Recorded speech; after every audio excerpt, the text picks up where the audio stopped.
বাইরে কি রে? ও ভাই, ভাই আপনি আপনাকে এখানে শুয়ে আছেন কেন?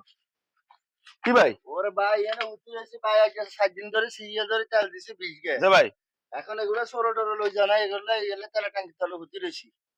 হিয়ানা 7 দিন আসিলাম তো 7 দিন সাইডে হিয়ানা ঘুম যায় না। এই ব্যাটারি সরো লই যায়। মানুষের এসপেস একটা সরো লই যায়, কারণে হিয়ানা গাড়ির তলে হুতি রইছি। অন হিয়ানা এই শান্তি নাই। নইলে গাড়িলে বাড়িং কেনে। এই কারণে গাড়ির তলে হুতি রইছি। এটা মশা কোনো কথা হইলো কামড়াইতেছে। ভাই? আমাদের ড্রাইভারদের জীবন, আপনাদের ড্রাইভারদের জীবন বুঝে এরকমই। আমরা জীবনে এটা চালানি শিখি আমরা ভুল করছি। কি বলেন? এত হয়রানি, তেলের পাম্প আলাগো যে দাম, তারা যে অবস্থা করতেছে। গেলে কয় তেল হাইবো 20 গে, এত বড় গাড়ি এটা স্টার্ট দিলে তো তেল লাগে 10 গে। তো আপনারা তেল বেশি নিয়ে আপনারা টিপ মারবেন কিভাবে? আপনাদের কেমনে ঠিক পারি কন আবার এগিয়ে শেষ হলে আবার সিরিয়াল দেখতে হবে, আবার 7 দিন বসে থাকতে হবে। আপনাদের বাসায় যা ঘুমান। তো বাসাতে কেমনে ঘুম যাই, বাসাত গেলে তো ইন্দ্র জীব সরে। কি বলেন ভাই? এখনো তো চোর আছে দেশে? তো এগিয়ে এখন সোনার হরিণ হইছে। তাই? হুম, এখন সোনার হরিণ।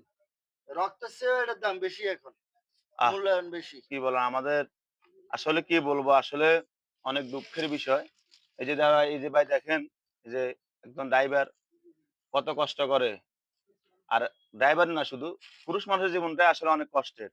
তবে আঙ্গুটা আরো বেশি। এই যে ড্রাইভার সাহেব উনি শুয়ে আছে যে গাড়ি নিচে, তেল নিয়েছে 20 টা, উনি ওনার এই টিপ মারার জন্য।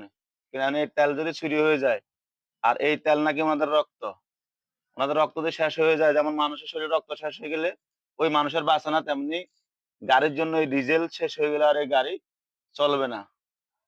তো যাক, কি বলবো আর, দুঃখের কথা। এখন বাংলাদেশ সরকার যদি উদ্যোগ নেয়, এই বাংলাদেশ এই যে ডিজেল সংকটটা যদি একটু নিরসন করে, তাহলে হয়তো আমাদের এই ড্রাইভারদের জীবনটা অনেক সুখের হবে, একটু শান্তি হইব। শান্তি হবে।